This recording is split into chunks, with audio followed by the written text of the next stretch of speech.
त्र्यंबकेश्वरमध्ये प्रसाद विक्री करणाऱ्या दुकानांवर अन्न आणि औषध प्रशासनानं छापेमारी केली। 54,440 रुपयांचा भेसळयुक्त प्रसाद जप्त करण्यात आलाय। उन्हाळी सुट्ट्यांच्या पार्श्वभूमीवर त्र्यंबकेश्वरमध्ये भाविकांसह खरं तर पर्यटकांची मोठी गर्दी असते आणि ही कारवाई केल्यानं सध्या खळबळ उडाल्याचं पाहायला मिळत आहे। तर महत्त्वाची बातमी आपण पाहतोय आणि या संदर्भात माहिती देत आहेत आमचे प्रतिनिधी किरण ताजने सध्या आपल्या सोबत आहेत। किरण, मोठी खरं तर कारवाई करण्यात आली आहे। 54,440 रुपयांचा भेसळयुक्त प्रसाद जप्त करण्यात आलाय।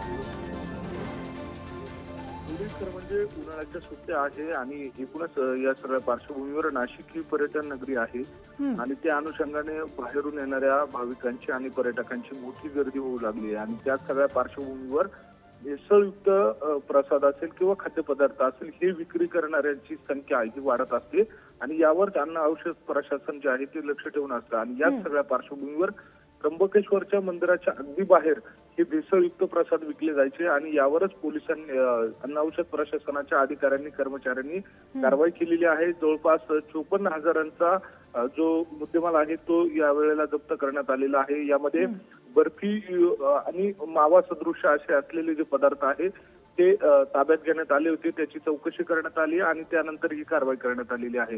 खरं तर या कारवाईच्या नंतर आता खळबळ उडालेली आहे। मोठ्या प्रमाणात भाविक येत आहेत, त्यांच्या जीवाशी कोण खेळ करत आहे असा अनेकदा सवाल उपस्थित केला जात होता आणि त्याच पार्श्वभूमीवर 2 दुकानांवर ही कारवाई करण्यात आल्यानं आता त्र्यंबकेश्वरमध्ये जे प्रसाद विक्रेते आहे किंवा जे खाद्यपदार्थ विक्रेते आहेत त्याच्यामध्ये देखील आता खळबळ उडालेली आहे। नक्कीच किरण, धन्यवाद दिलेल्या सविस्तर माहितीसाठी।